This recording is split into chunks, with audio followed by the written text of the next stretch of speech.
What are dark secrets about the porn industry that people should know? The dressing room trash cans are full of empty disposable enemas and it smells like farts and sadness in there. A lot of the 18-year-olds in the porn industry probably were in it when they were younger too. I know a girl who did some porn and she started doing it when she was only a teenager, except all her porn videos were labeled 18+ edit. She started doing porn at 16 and they just lied and said she was 18+ in her videos even though she was underage. Oh, I also used to drive some exotic dancers 2 or 3 cities to do regular doctor appointments. They never felt safe going local because they always get recognized and people get creepy. Not sure if that counts as porn industry, but I'd imagine the same rules apply.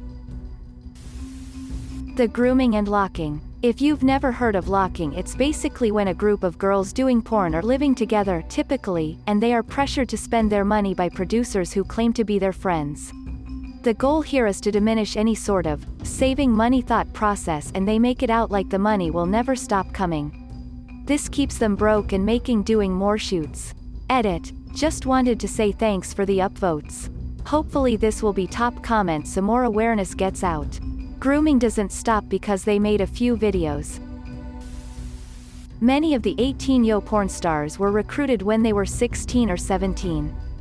I vacationed in San Diego when I was 17 and was recruited for modeling by a very attractive and seductive young woman at the beach. I went to the office building she told me to go to, a high-rise next to a highway. In reception I walked out, casting couch-type atmosphere and models as the staff. My story ends there. A lot of actors takes a lot of drugs. Like a lot. Plus basically every male actor gets erectile dysfunction after being in the business for so long as they are pumped up on Viagra. A trafficked 15-year-old was found on Pornhub. Almost 100 videos. She was verified by Pornhub while trafficked. There are so many videos on free sites that the producers are unverified. I would be willing to bet there are a lot of underage photos anywhere that allow this type of behavior. Hail. My friend claimed she had been posting nudes to GW since she was in 9th grade at the age of 14. I had to tell a friend back in HS that she showed up in a BJ compilation. She met a couple college guys that drove her around in a van getting drunk until they convinced her to blow them all. Somewhere in there they decided to record a drunk 15-year-old going down on them. She never pressed charges. And I only saw it because my GF at the time and her friend thought it would be funny to look up porn videos. So I had no idea where they even found it. If you have any 80s VHS tapes of Tracy Lords, you could potentially be in possession of child pornography. She used fake identification and was 16 when she began filming and may have even been as young as 15. A lot of British tabloid papers had 16-year-old, page 3 girls modeling topless. This was legal until 2003. Some newspapers even featured special 16th birthday shoots. These were national papers available in every shop and delivered through letterboxes. They were in cafes and hotel lobbies. The whole tons of Viagra thing is absolutely true, and so is the bit about casting directors playing fast and loose with STDs. I have a friend that once turned down a shoot for a gay porn at a campground because none of the actors were required to be tested beforehand. A few of them ended up contracting HIV from that shoot.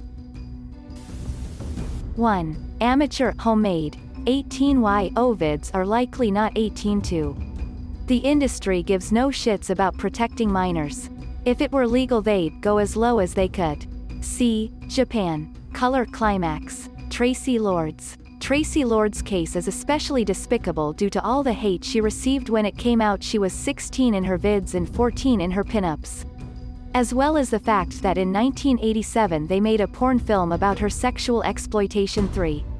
Pornhub specifically makes it especially difficult to get minors taken down from the site even if you report multiple times.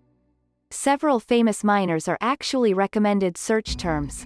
4. Not really the industry, but whenever there's a high-profile rape in the news, the victim's name becomes a popular search terms on all sites. Some girls are tricked into filming the video. They're promised to do some modeling, and when they arrive they find out that it's more than just a few pictures. Porn is a big human trafficking industry. Nowhere near as rampant and dangerous as child trafficking, but it's still very active. Came to comment from personal experience. I'm not in the adult entertainment industry, but I booked a boudoir photoshoot a few years back to surprise my boyfriend. And I booked with this amazing photographer. I was raped during the photo shoot.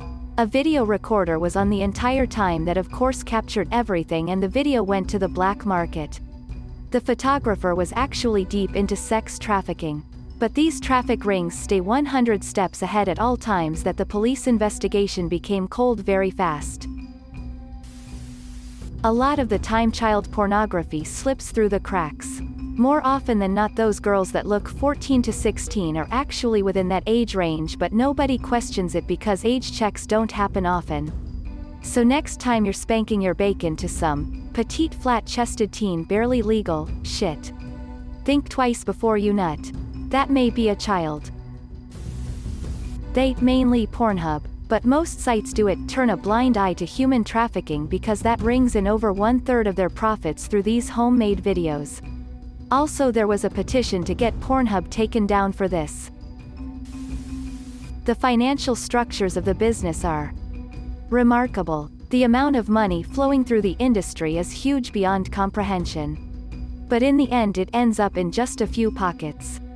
Companies behind large tube sites are earning the bulk of the money, taking revenue from advertisements, memberships, and producing studios who pay tube sites so said tube sites feature their films on the homepage. In the meanwhile those producers suffer heavily from the terabytes of pirated content which is uploaded daily. Tube sites often refuse to take responsibility for illegal content, said pirated content. But also child porn, human trafficking, rape etc., news stating that they are only a platform and that they cannot be held accountable for what individual users upload. Lately there was quite some uproar about the girls do porn videos. A number of girls appearing in those videos stated that they were drugged and then forced to do things that they would have never agreed on. While this case was in court, some tube sites refused to take those videos offline while users still uploaded those. A lot of girls get trafficked into porn, or they are coerced into rougher, fetishized scenes that they are uncomfortable with but feel they have to perform because they are unsafe, and in some cases, they aren't even able to say their safe words. There is a lot of drugs and violence involved. Actresses may be offered drugs like Xanax before a scene, and some have been asked to eat apples so that they can vomit on screen. Injuries may occur, including the woman who left a rough BJ scene and had burst a blood vessel in her eye due to the nature of the shoot. There is plenty more horror stories online. Pornhub actively removes any criticism on Reddit using the admins. You'll receive at minimum 3-day suspension. Or perhaps more, just for mentioning that they consistently fail to remove child porn or non-consensual rape videos. Just Google, Pornhub fail to remove videos. Too many to count. Edit. It's under harassment on the content policy. Nowadays, it's very similar to a studio-style 9-to-5 job. Nobody is really making a lot of money anymore. I've been in and out of it for about 25 years. It's morphed into this industry where smarter people use pornography to build a brand. The people that were popular 25 years ago wouldn't get far today because they were primarily only interested in getting paid up front for shooting scenes. If I'm going to do this, I want $300. Those types. So, those people could go out and get paid $600 per film. Which was great money back in 2001. Many people busted their asses to make as much content as they could, but there was no residual income after that. So that's why in the late 90s and early 2000s, there were simply so many films. Now, the women are tracking their income on the back end with things like Snapchat and OnlyFans. It's not a cleaner industry by any means. Often men takes Viagra, Cialis and other drugs to stay long. Some of them even takes the drugs with a syringe in their own penis. Most of the cum is a mixed fluid. They take it in an extra camera shot so that it looks normal. Christie on the 30th molests the women after the clip is finished. About every woman says that the porn industry is very toxic and the actors are treated very badly. This is just from memory. But I'm gonna keep trying to find where I heard this. But yeah, hasn't there been at least 2 to 3 famous porn stars that quit or took breaks because the hardcore scenes were just the guys kicking the shit out of the girls while fucking them? I know there was one guy who was infamous for doing that. But I can't remember his name. Edit, the one I was thinking of, James Dean. But I'm not surprised there's a solid 5 to 6 more famous ones that I've just been sent. Yuck. Fuck porn. Shit industry. Those sizes are not natural. And the actors usually don't last an hour. They just edit the shootings they did edit. Wow. My most upvoted comment is about dicks 3 times bigger than mine. Note that, as someone else has pointed out down here, another big thing, pun intended, is the camera angle. They are shot with the purpose of making the dick look bigger. So watch out with your dick pics. No healthcare. A big problem is that porn scenes are shot in a way to be visually stimulating, but not actually safe. Think of scenes where an actress is made to go full Nelson. There's nothing pleasurable about this position, but it lets you see the girl's entire body, and the guy's dick, all in one shot. Lots of scenes these days also having choking. So basically you're going to be forced to do painful and potentially dangerous things because they look good on camera. So what happens when you inevitably get hurt? Well, any injuries are considered your fault. You don't get paid any healthcare. And the studio won't take responsibility for hurting you, even though they forced you to overuse your body. A sad side effect is the amount of guys copying these positions. They don't feel good for the guy or girl, and you'll just hurt your partner. Regular missionary is legitimately one of the most pleasurable positions, yet is avoided for being too boring. I don't think people realize just how many videos contain people being trafficked. Edit, because this has gained much more attention than I anticipated. I'll elaborate some, but I encourage you to research this more. Today, there is an estimated 30 million people that are being trafficked. This is modern-day slavery. Children, women, and even men are bought and sold as property for the purposes of being a sex slave, forced labor, or even organ harvesting. It is so repulsive and yet so hidden and unknown. The sad thing is, many children get caught up in this after natural disasters or other tragic situations. For example, with the recent explosion in Lebanon, criminals may set up orphanages that are not registered with the state, and just like that a child can be taken. I learned much of this from a podcast episode with Timothy Owens as a guest on the Candace Owens Show. Even if you aren't conservative, this is a good, objective and informative discussion to listen to. Thank you if you read this entire thing.